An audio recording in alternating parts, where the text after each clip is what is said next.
नमस्कार दोस्तों, स्वागत है आप सभी का तक्षशिला यूपीएससी आईएएस पीसीएस के इस क्लास में। और आज हमारी जो चर्चा होने वाली है एक बहुत ही इस समय गर्मा गर्म जो एक आर्गुमेंट चल रहा है, और आर्गुमेंट जो है वो सुप्रीम कोर्ट के इस डिसीजन के बाद चल रहा है जिसमें उसने ईडब्ल्यूएस जजमेंट को जो है वो वैध ठहराया है। और जो डिसीजन दिया गया है जिसमें कॉन्स्टिट्यूशन में जो 10% reservation to economically weaker section, जो आर्थिक रूप से कमज़ोर हैं, जो कि अपर कास्ट के जो हैं, उनको लेकर एक मुद्दा चल रहा है। इसी पर एक लेख आया हुआ है शशि थरूर जी का। और शशि थरूर जी, जिनको आप जान रहे हैं कि ये मेंबर ऑफ पार्लियामेंट है कांग्रेस से लोकसभा में, और आपके केरल से एक स्थान है तिरुवनंतपुरम, वहाँ से चुने गए हैं। और चेयरमैन हैं आपके पार्लियामेंटिंग स्टैंडिंग कमेटी के, जो कि केमिकल और फर्टिलाइजर्स पे है। और एक बहुत अच्छी एक इनका बुक है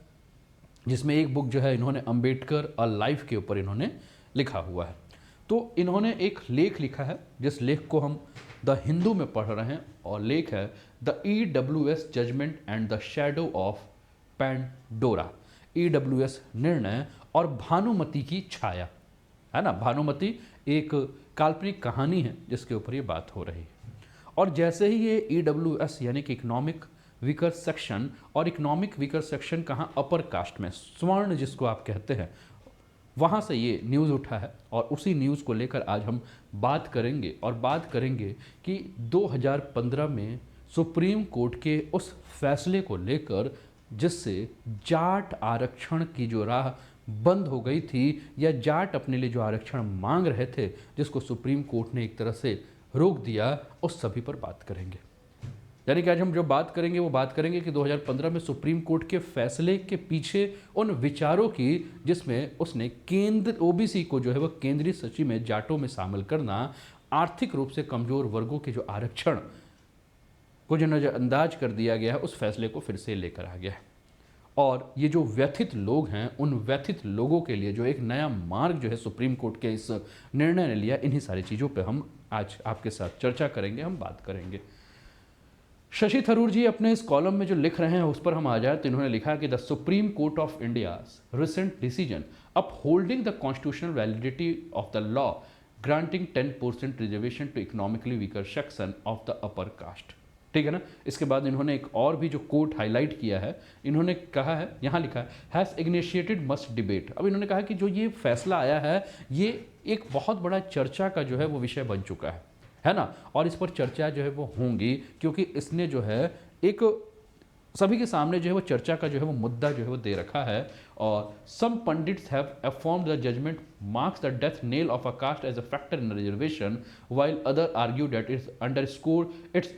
परपेचुअल रिलेवेंस। अच्छा, इंग्लिश का अगर हम बात करें तो शशि थरूर जी के पास इंग्लिश शब्दों का ऐसा भंडारा होता है जिसके लिए आपको डिक्शनरी जो है वो ओपन करने की आवश्यकता पड़ जाती है। अच्छे से अच्छे जो हिंदी इंग्लिश के जो स्कॉलर्स हो जाते हैं, जब वो शशि थरूर जी को पढ़ते हैं तो उनको लगता है कि भैया गूगल वूगल का यूज कर लिया जाए, क्योंकि शशि थरूर जी ने लिखा है। ऐसे ऐसे अंग्रेजी के शब्दों का मतलब एकदम शानदार अंग्रेजी यूज करते हैं। इन ऑल द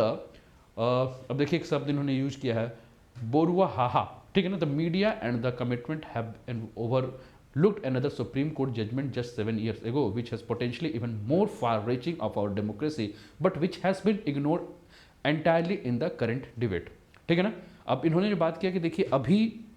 जो हुआ है, ठीक है, इन्होंने फैसले का जो है स्वागत किया, लेकिन स्वागत करने के साथ साथ इन्होंने ये भी कहा कि जो आपके पंडित होंगे, पंडित मतलब यहाँ के धर्म से पंडित के या वर्ण से नहीं, पंडित मतलब कि जो विद्वान हैं, विद्वानों को जो इन्होंने कहा कि विद्वान जो है कुछ इसके पक्ष पे भी होंगे जो कास्ट के बेस पे बात करेंगे, लेकिन कुछ विद्वान ये भी होंगे कि देखिए रिजर्वेशन के जो फैक्टर्स हैं वो समय के हिसाब से जो है बदलते रहेंगे। इन्हीं सारी चीज़ों पर जो है इन्होंने बात करते हुए अपनी बात रखी है। और इन्होंने 64 पेज के 2015 के उस डिसीजन के बारे में बात किया, जो कि जस्टिस रंजन गोगोई और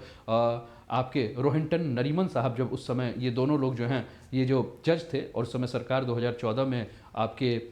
यूनाइटेड प्रोग्रेसिव अलायंस की जो था यूपीए सरकार थी, मनमोहन सिंह जी उस समय जो है प्रधानमंत्री के पोस्ट पे थे। और 2014 का एक नोटिफिकेशन आया था जिसपे जाट आरक्षण के बारे में बात की गई थी, और जाट को जो है वो सेंट्रल लिस्ट में जो है वो अदर बैकवर्ड कास्ट में जो लाने की बात की गई, एक अधिसूचना जारी की गई थी। और उस अधिसूचना के बाद हमने देखा था कि सुप्रीम कोर्ट ने इस पर रोक लगा दी गई थी। तो इन्हीं सारी चीज़ों पर इन्होंने बात की है। और इन्होंने कहा कि देखिए 2015 के जो फैसले हैं, अब उसमें दिए गए जो तर्क थे उस तर्कों पर इन्होंने बात की और कहा कहा कि देखिए 2015 के फैसले में जो बात की गई थी उसमें ये कहा गया था कि देखिए स्वघोषित सामाजिक रूप से जो पिछड़े वर्ग की जो धारणा है, ठीक है ना, उसमें हमें नहीं जाना चाहिए। और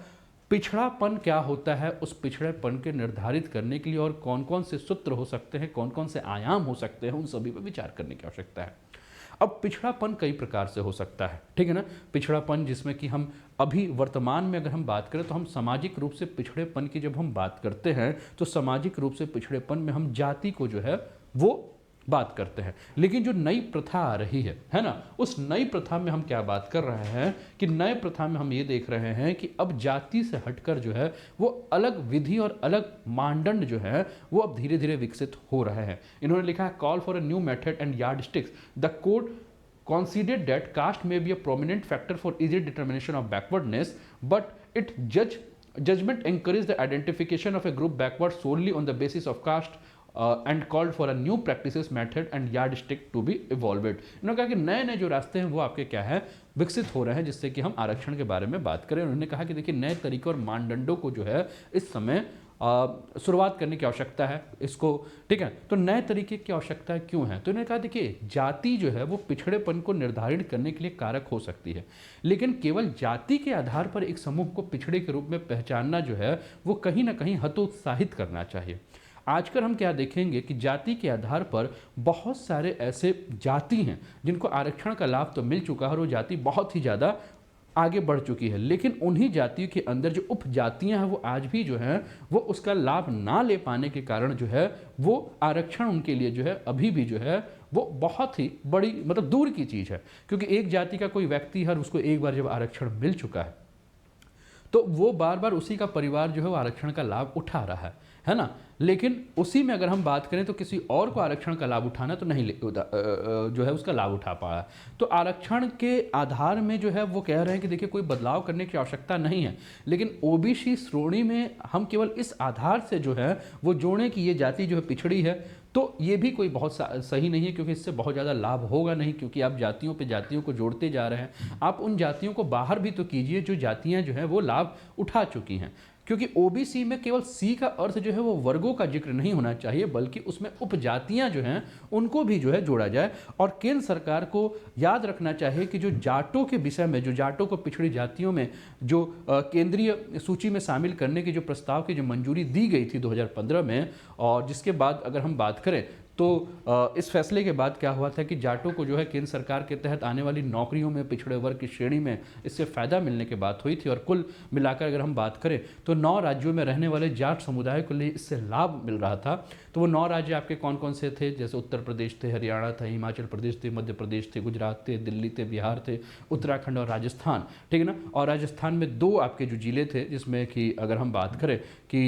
एक धौलपुर था, एक और जिला था, उसको छोड़कर जो बातें की गई थी, तो ये कहा गया था कि यहाँ के जाटों को इसको लाभ मिलेगा। लेकिन फिर आपको याद रखना होगा कि 2015 में जाट आंदोलन के लिए जो जाट भाइयों ने जिस प्रकार से संघर्ष किया है ना, और लेकिन हाँ उस संघर्ष में कई गलत कार्य भी हुए है ना, हो सकता है वो बदनाम करने के लिए किए गए हैं या कुछ जाट भाइयों को जो है उकसाया गया हो जिसके चलते उन्होंने गलतियां की जो कि बिल्कुल ही निंदनीय थी, है ना। लेकिन कुल मिलाकर अगर हम बात करें तो जिस प्रकार से ये जाट आरक्षण के बारे में बात की गई और जाट समुदाय जो लंबे समय से ओबीसी आरक्षण की मांग कर रहा था, खासतौर पर हरियाणा में जो मांग जो है बहुत जोर शोर से उठ रही थी, और लगभग उस समय हमने देखा था कि 10 साल जो कांग्रेस की सरकार थी और जब चुनाव आया तो चुनाव के समय जो है कांग्रेस ही जो है जिस समय वो राजस्थान में, पश्चिमी उत्तर प्रदेश में, हरियाणा में इस फैसले को दिखाकर जो है वो वोट मांग सकती थी, उसने ये काम तो कर दिया था। लेकिन पश्चिमी उत्तर प्रदेश में यूपीए के जो घटक दल थे, जैसे कि राष्ट्रीय लोकदल जो आपके थी, है ना, जो राष्ट्रीय लोकदल जिसका कि हैंडपंप जो है वो चुनाव चिन्ह है, ठीक है। तो अगर हम बात करें तो इस फैसले के से जो है वो जो जाट मतदाता को जो है वो लुभाने की कोशिश की गई थी, लेकिन ऐसा लग रहा था कि उसी के आसपास आपने देखा होगा कि मुजफ्फरनगर में जो है वो मुजफ्फरनगर में जो है वो दंगा हुआ था, और उसके बाद जो है वो कई सारे जाट समुदाय के लोग जो है वो छिटक भी रहे थे। लेकिन कुल मिलाकर अगर हम बात करें तो ये जो आपके आरक्षण की बातें हम कह रहे हैं, है ना, तो इस आरक्षण में हम क्या देख रहे हैं कि एक नया रास्ता जो है किसको दिखाया जा रहा है। इस आर्थिक रूप से आरक्षण की जो बात हो रही है, तो फिर कहीं ना कहीं से एक आपका चर्चा का जो विषय खुलेगा, कहाँ खुलेगा, जाट आरक्षण को लेकर, क्योंकि सुप्रीम कोर्ट बार बार मान रहा है कि जाट जो है वो आर्थिक रूप से कमज़ोर नहीं है। लेकिन दोस्तों आप जानते हो कि हर वर्ग में जो है कुछ लोग जो हैं वो आर्थिक रूप से, कुछ परिवार जो है वो आर्थिक रूप से संपन्न हैं, तो कुछ परिवार जो है वो आर्थिक रूप से संपन्न है नहीं। तो कुल मिलाकर अगर हम बात करें तो ये जो सोमवार को आर्थिक रूप से कमजोर वर्ग को 10% का आरक्षण बरकरार रखने पर जो सुप्रीम कोर्ट ने मोहर लगाई है, जिसमें कि 5 जजों ने की जो संवैधानिक पीठ ने जो है ये ईडब्ल्यूएस आरक्षण के ऊपर जो बात की है, ठीक है ना, और ईडब्ल्यूएस आरक्षण के ऊपर जो बात की गई है, जिसमें कि अगर हम बात करें तो 3:2 से जो है वो फैसला सुनाया है। तो इस फैसले के ऊपर अगर हम बात करें दोस्तों, तो 3 न्यायाधीश ने अधिनियम को जो बरकरार रखने के पक्ष में बात किया है, और जिसमें कि चीफ जस्टिस और एक न्यायाधीश जो हैं इस पर सहमत नहीं थे, ठीक है ना, और इससे फ़ायदा हुआ है, मतलब इससे जो है वो माना है कि नहीं, आरक्षण जो है आर्थिक रूप से देना चाहिए। तो इससे और भी वर्ग जो है वो आर्थिक रूप से, क्योंकि देखिए 10% आरक्षण केवल अपर कास्ट में बात की गई है ना, तो अन्य कास्ट भी जो है वो कहेंगे कि देखिए भैया अगर हमको आरक्षण नहीं मिला है तो हमें भी आरक्षण दिया जाए, ठीक है ना। तो इस पर बात हुई। एक बात और भी हुई कि बार बार हम बात कर रहे हैं कि आरक्षण को लेकर जो है 50% का जो दायरा है वो पार नहीं होना चाहिए, ठीक है ना। तो इस पर केंद्र सरकार ने जो है वो सफाई दी और उसने कहा कि देखिए 50% जो आरक्षण के बारे में अगर हम बात कर रहे हैं तो इसके माध्यम से जो है हमने कहीं भी जो है वो 50% आरक्षण की जो सीमा है उसको पार नहीं किया है, क्योंकि ओबीसी को 27%, एससी को 15%, एसटी को 7.5% का आरक्षण जो मिल रहा है वो मिल ही रहा है, लेकिन सामान्य वर्ग के जो आर्थिक रूप से कमजोर लोग हैं उनको इससे मिलने से जो है इसका जो आरक्षण मिलने की सीमा जो है 59.5% हो सकती है। लेकिन केंद्र सरकार ने जो है इस पर कहा कि देखिए आरक्षण जो 50% के बैरियर को हमने नहीं तोड़ा है, क्योंकि 1992 में एक फैसला आया था सुप्रीम कोर्ट का, जिस फैसले में कहा गया था कि 50% से ज़्यादा आरक्षण नहीं दिया जाना चाहिए, ताकि बाकी 50% जगह जो है वो सामान्य वर्गों के लिए बचा रहे। तो ये आरक्षण 50% में आने वाले सामान्य वर्ग लोगों के लिए है, और बाकी 50% जो है जो आपका 50% जो अन्य के लिए जो रखा गया है उसमें किसी भी प्रकार का जो है कोई भी छेड़छाड़ नहीं किया गया है। और ये जो ईडब्ल्यूएस का जो लाभ मिलेगा वो लाभ उसी को मिलेगा जिसके पास ईडब्ल्यूएस सर्टिफिकेट होगा, जिनकी वार्षिक आय 8 लाख से कम होगी, जो स्रोतों में अगर सिर्फ सैलरी नहीं है, कृषि है, व्यवसाय, अन्य पेशे से मिलने वाले जो आय वो शामिल हैं। अगर कोई व्यक्ति गांव में रहता है तो उसके पास 5 एकड़ से कम आवासीय भूमि होनी चाहिए, साथ ही 200 वर्ग मीटर से अधिक आवासीय ज़मीन नहीं होनी चाहिए। वहीं शहरों में रहने वाले लोगों के पास 200 वर्ग मीटर से अधिक आवासीय ज़मीन नहीं होनी चाहिए। ईडब्ल्यूएस के पात्र के पास आरक्षण का दावा करने के लिए आय और संपत्ति प्रमाण पत्र होना जरूरी है, और ये प्रमाण पत्र तहसीलदार या उसके ऊपर के जो पद है उस पर जो भी आपके राजपत्रित अधिकारी हैं उनके द्वारा जारी होना चाहिए, जिसकी वैधता जो है वो 1 साल तक रहेगी। अगर आप ईडब्ल्यूएस सर्टिफिकेट के लिए आवेदन कर रहे हैं तो ऐसे में आपके पास पहचान पत्र होना चाहिए, राशन कार्ड होना चाहिए, स्वघोषित प्रमाण पत्र होना चाहिए, आधार कार्ड होना चाहिए, आयु प्रमाण पत्र होना चाहिए, जाति प्रमाण पत्र होना चाहिए, आय प्रमाण पत्र होना चाहिए, मूल निवास प्रमाण पत्र होना चाहिए, मोबाइल नंबर, पैन कार्ड और दूसरे दस्तावेज की जो है वो ज़रूरत है। तो कुल मिलाकर कहने का मतलब ये है कि ये जो